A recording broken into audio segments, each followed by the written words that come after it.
guys, it's Kelly here and I'm back with another video. Today's video is featuring this new set from Honeybee Stamps. This is called Sending Christmas Joy, and this is my newest illustration for them. So I'm super excited about it. I think it's a really versatile set. So we're going to make 3 different cards with it. First things first, let's talk about this frame. It's obviously meant to be a postage frame, and it is very wiggly when you take it out. So what I tend to do is just kind of like throw it down and it will keep its shape. If you are purchasing the dies with it, in order to make sure that your dies will cut out your stamped image, I like to put it in my stamp positioner. In my case, it's the Misty. I tape down the die and then I line my stamp up around the die. Once everything is all matchy-matchy, I can pick it up with my door and then I remove the die. If you don't like purchase the dies, or you're not worried about cutting it out with a die, then you don't even have to worry about that step. But anything, like one of the great things about like photopolymer is that you can kind of bend it and mold it a little bit to do what you want it to do, especially with like sentiments and like rounding them and things like that. But it can be a little bit tricky when you want to make sure that you're getting the correct shape. So I did end up stamping 2 of these for 2 of our cards. And I'm just using the Intense Black ink from Honeybee because I am going to be coloring with my Copic markers. So that's safe for alcohol markers. So I stamped one side and then I flipped it and stamped the other. Here, these are all of the floral images, and I thought I was going to need 2 pieces, but I actually ended up being able to fit it on 1 piece. So it's 1 cluster that's kind of already built, a large open flower, a bud, and then 2 leaves. And I am going to stamp 2 of these because, like I said, I knew going in I was going to be making multiple cards. So I'm just going to go in, same ink, and please forgive my camera. I still have not figured out what is going on with the autofocus. I know it was my kid. I just know. Not like I don't blame him for everything. I do take responsibility when I make the error. But one night he was in here and he was messing around with it, and it has never been right since. So anyway, I'm going to go ahead and stamp those down. And like I said, I stamped 2 of these. And then from here, we're going to die cut the frames out. So you can choose to die cut just the outer frame, or you can use the inside die to die cut it out as a complete frame. And the reason that is so that you can very easily color the inside, like do ink blending and things like that, without having to mess up your white border of your postage stamp. So I am going to be doing 2 different colored backgrounds. The first one will be this green combination, and then the second one will be blue.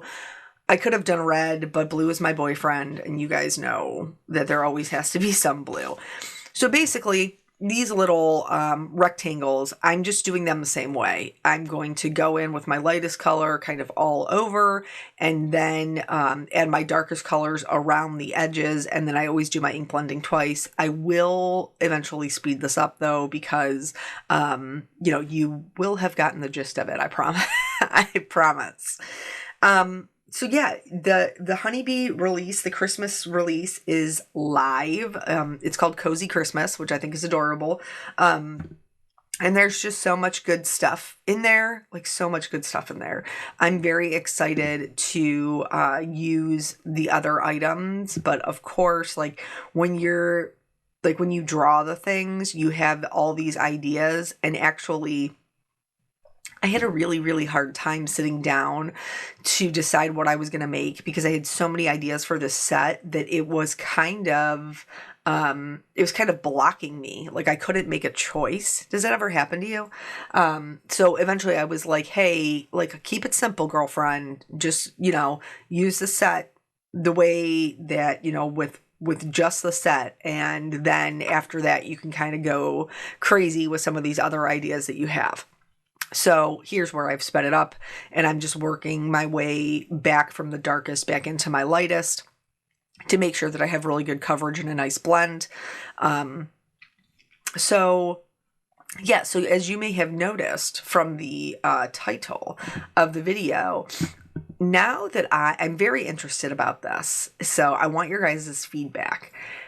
I prefer, like me as a card maker, I always prefer to have single flowers that I can kind of build my own arrangement. And other people, like I've been told by other, company owners and stuff, that they prefer, or what I shouldn't say what they prefer, what their customer base prefers is to have pre-built images. And I see the allure to both. I really do. But just because I'm a person who, I like being able to put them together how I want. But I do understand how nice it is to have something that's kind of pre-built and, that you can just stamp down color and you're done with it. But I am very interested. Most of my sets, I typically do like kind of a pre-built floral arrangement, and then I will add like one or two extra flowers to kind of get the best of both worlds and make it the most versatile.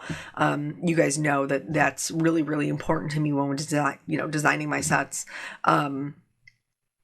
But I'm curious about what your opinion is. Do you like to build your own, or do you prefer them to be pre-built so you can just, kind of stamp and go? Okay, so now both the backgrounds are done, and we're going to talk about some things you can do to the background to kind of make it your own. First things first, you can like stamp a very subtle pattern. So I just use the bud. And honestly, if I had to go back, I probably would have used the peeled paint and not the crushed olive, because the peeled paint would have stood out a little bit more, but this is like tone on tone stamping, and it's just going to add a really subtle, interesting pattern into the background. And you can do this with any, like I could have picked the leaves, or I could have picked the larger bloom. Any of them would have been just fine. And then you just want to make sure you're stamping off the edge so it looks like that pattern keeps going. For the blue one, I thought I would do it so it looked more like it was snowing. So if you watch my channel, you know that in this little cup here is perfect pearls. I didn't mix it because I already had some that was like dried down in there, but you just take a little scoop of perfect pearls and then add some water. Then I did do some spatters of just clean water, and now this is Copic opaque white ink, and I am going to mix that up just with the dampness that's on my brush, the water that's on my brush, and then I'm going to spatter that into the background as well. This to me looks like snow, and so that was the game plan in doing so. For this one, I did do the clean spatters, but then I added not the perfect pearls in the color perfect pearl, but perfect pearls in the color gold. Just because I felt like I always do when it comes to like Christmas cards. I feel like the more shimmer, the better. And I really love the gold with that more like olivey color green. So now let's talk about the coloring of the flowers. Here, what I'm doing is I'm going to color them yellow. We'll talk about why in a second. But I'm going to also do the stamen yellow as well. So I'm going in with my darkest color first, and I'm adding that to all of the areas where I want there to be shadow. And so the general rule for that is when anywhere that two objects meet or where one object lays on top of the other. So where the petals are kind of curling over at the ends, I'm definitely adding shadows there. And where one petal is tucked behind another petal, I'm adding shadows there.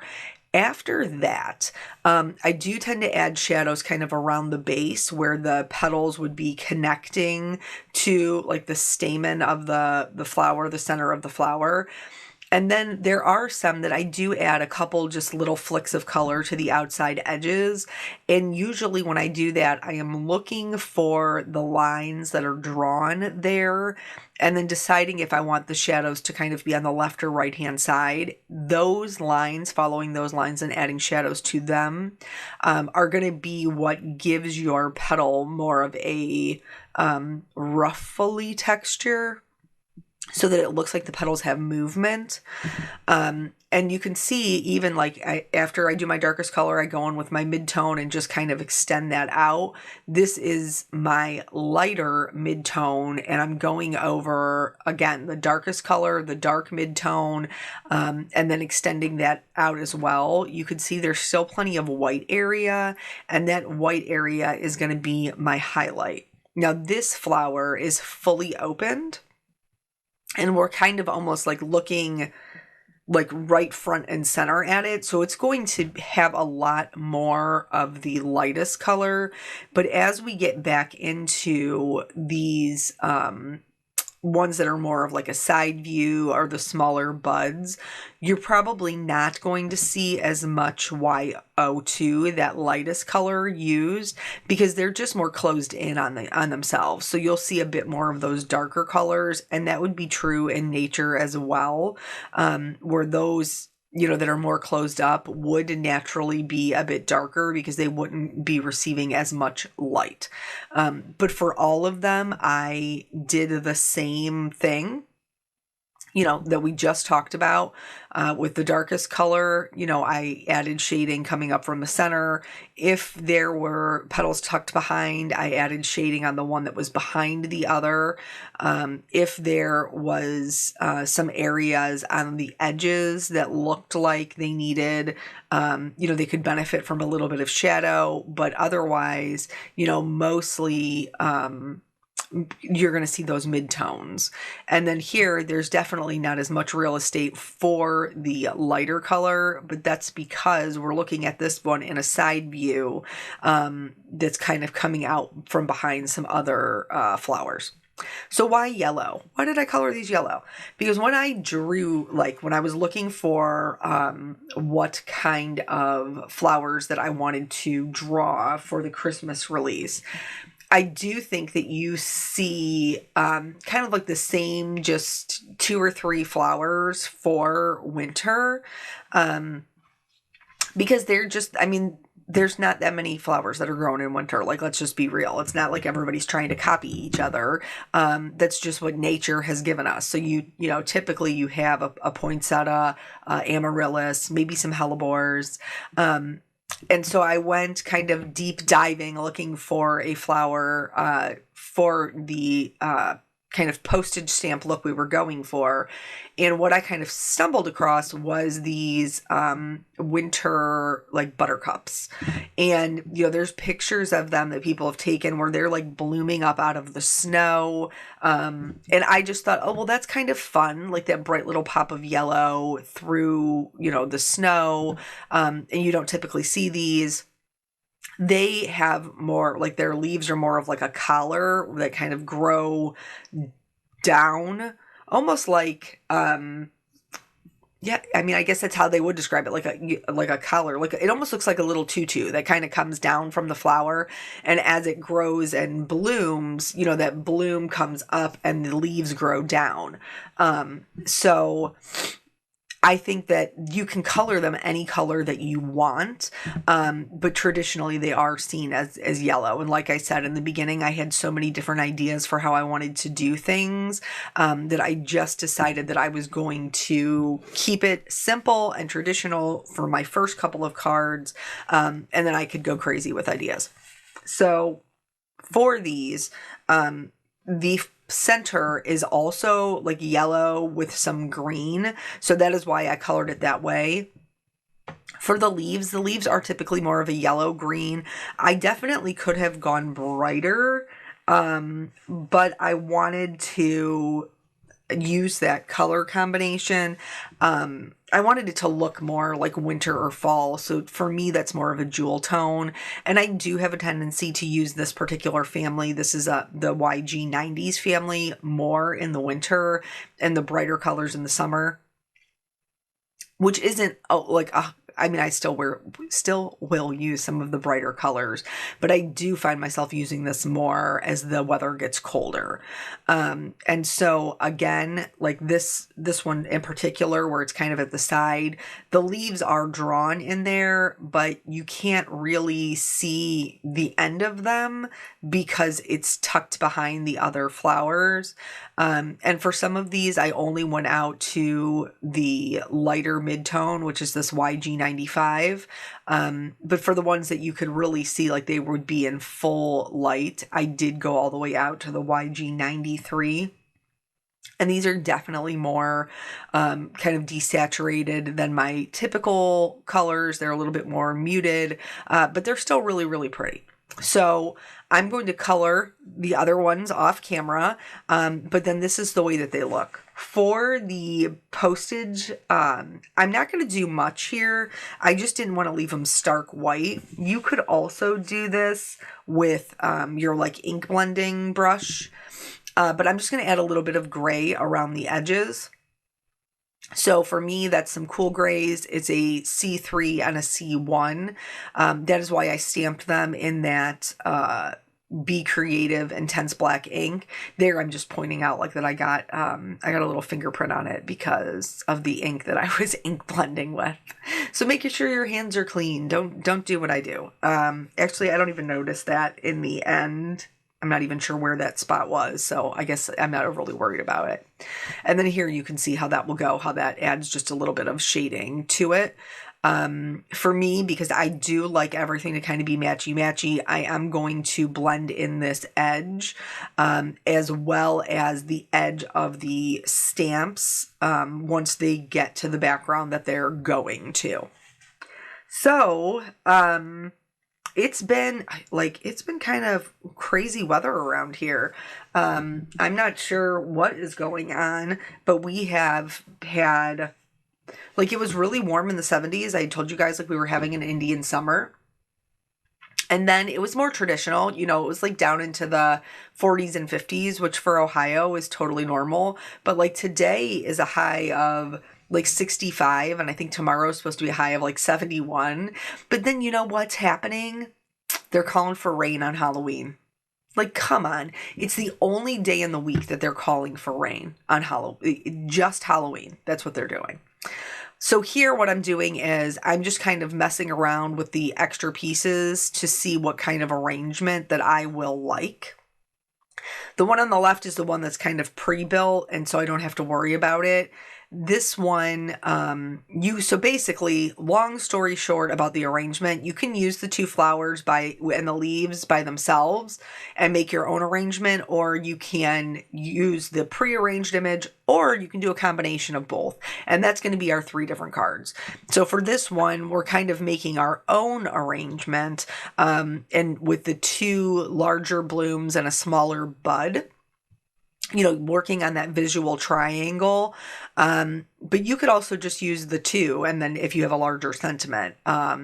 So I'm just kind of messing around and seeing what I like here. There isn't a right or a wrong way to do it. It just is whatever makes you happy. I typically try to mess around with it until I feel like it's balanced. So for here, like I have the 2 larger blooms and then the smaller one. And then I know in that kind of bottom left where I need to fill in that space, I will put the sentiment. And then don't forget, you can also like tilt these, you know, change the direction that they are going to make your arrangement work better. That's what I did over on the white one. And then once I'm happy with how that they're looking, I'm going to use just a little bit of glue to glue them together, so I don't have to worry about my arrangement coming apart. For this one in particular, the white one, I am going to cut a little bit of a background. This is the vintage layering frames, I think is what it's called. I use it all the time. Like, it's such a good one. I use it all the time. And this one is going to be actually not a Christmas card at all. So that way you can see that, you know, even with the sentiments included, there's some Christmas, but there's others that you could just use the pretty floral images for whatever kind of card you were trying to send. So anywho, they're only calling for rain on Halloween. which is such a bummer. Like, it's going to be warm and during the day. I doubt it'll be that warm at night, though, because once the sun goes down. But basically, it's just supposed to thunderstorm all day on Thursday. Like, what a stinking bummer. So I'm praying that it comes early or it comes late. Like, if I could get Wednesday into Thursday, that would be fine. Or Thursday into Friday, also fine. Like, just please set us free Thursday evening and let us have not rainy weather. Last year it was cold. It snowed. But even that is better than rain, honestly, because then you're just wet and soggy and cold and it's the worst. So here I have this is Nautical cardstock and Pesto cardstock. Both are from Hero Arts. I'm going to do my sentiments on there, and I'm going to do them in white heat embossing. Love the font that they put with this set. So I'm just going to treat with my anti-static tool, stamp it down in our Brilliant White pigment ink, and then heat emboss it with some white detail embossing powder. If you watch very closely, you can watch me drop the embossing powder.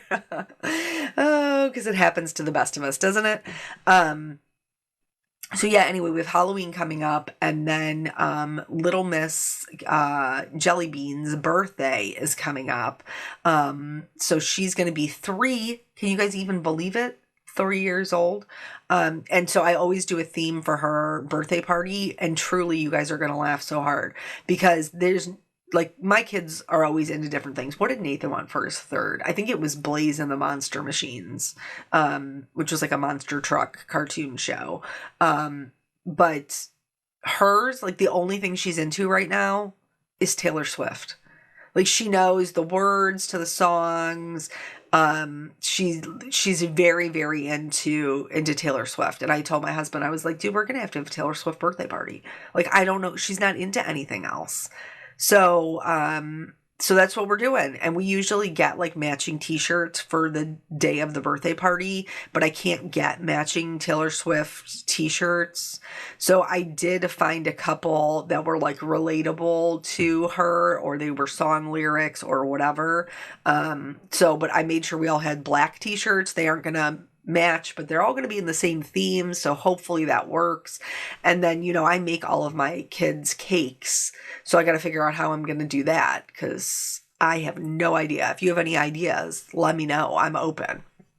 So here for the postage, I did color in the white outline so that it would blend in to the background, just like I would with anything else. And then I'm going to go ahead and adhere that flat. For all of these cards, I didn't add any dimension. They're all adhered flat. So that way, they'll go nicely through the mail. So once I put my frame down, then I can fit the inside piece. It didn't fit in quite as well when I first put it in. And then I realized, like, because it is a die cut, I may not be putting it in the right way. So I just flipped it and it totally worked much better. And then I'm going to glue this down. Again, I'm going to blend in those edges with my ink blending. I do kind of eyeball it, but by all means, if you are not that comfortable with your alcohol markers, please, use like a scrap sheet of paper and then just kind of hold it up there until you find one that'll work. If you truly cannot find one that will work with your marker selection, try layering them. Here, I love the sentiments, but it was just like not fitting the composition. So I did just trim them. So now it's a stacked sentiment that says sending Christmas joy. And then I'm going to do the same thing for the other two. I am going to trim them so that I can stack them. This green one will say Merry Christmas. And then the one, our non-Christmas card will say with love from all of us. Which is just like, general. It could be a sympathy card. It could be a thank you card. It could be, just a general kind of thinking of you card. So then here, I didn't mention it when I was doing it, but I did add some forest moss around the edges here so that everything would blend in. And I'm going to do the same thing. I'm going to put the frame down flat. My flowers have already been glued to my center and the edges have already been blended in. And then I'll just fit that right into there and then add my little Merry Christmas sentiment. There are 4, I think. I think there's 2 pearls and 2 gemstone packs that have been released, the pearl stickers and the gem stickers. Yeah, because there's gingerbread pearl stickers, gingerbread gem stickers, and then North Pole gem stickers and North Pole pearls. I ended up using the North Pole gem stickers, which is just like a little bit more of a classic kind of Christmas. But they have other ones, you know, like especially the, what is it? The metallic mix. That one's one of my favorites, especially for the holidays, because it's all neutral metallics. Love, love, love that. So here I have put down that layering frame, and again, it's white on white, but it's enough to add some interest to the background, and then I can adhere my floral arrangement and stack that sentiment. Yet again, I chose to put it down there on the bottom, just because I didn't want to cut off like the middle of my floral bouquet, I guess. It seemed to make the most sense to put it down there at the bottom. And then, of course, you guys know I can't leave anything well enough alone, so I'm going to have to do some details. I just did some little highlights along the stamen for the flowers with my white gel pen. If you like have the snowy background, like I did on the blue one, you could also go in and add some bigger circles, bigger snowflakes with your white gel pen. I added some shimmer to the flowers, and then here is that North Pole gem sticker pack I was talking about. For the blue card, I did use the blue gems, and then for the other 2, I used the more kind of neutral brown bronze ones, but like a pretty gold would look really great here too. And then I always try to put my gems to like fill in the gaps and lead the eye, and I try to do them in odd numbers. Sometimes that works out. Sometimes it doesn't. But regardless, this is all 3 cards. I hope that you will check out Honeybee's new release. I am looking forward to hearing your feedback. Thank you guys so much for joining me. I always appreciate your time, and I will catch you on the next video. Bye.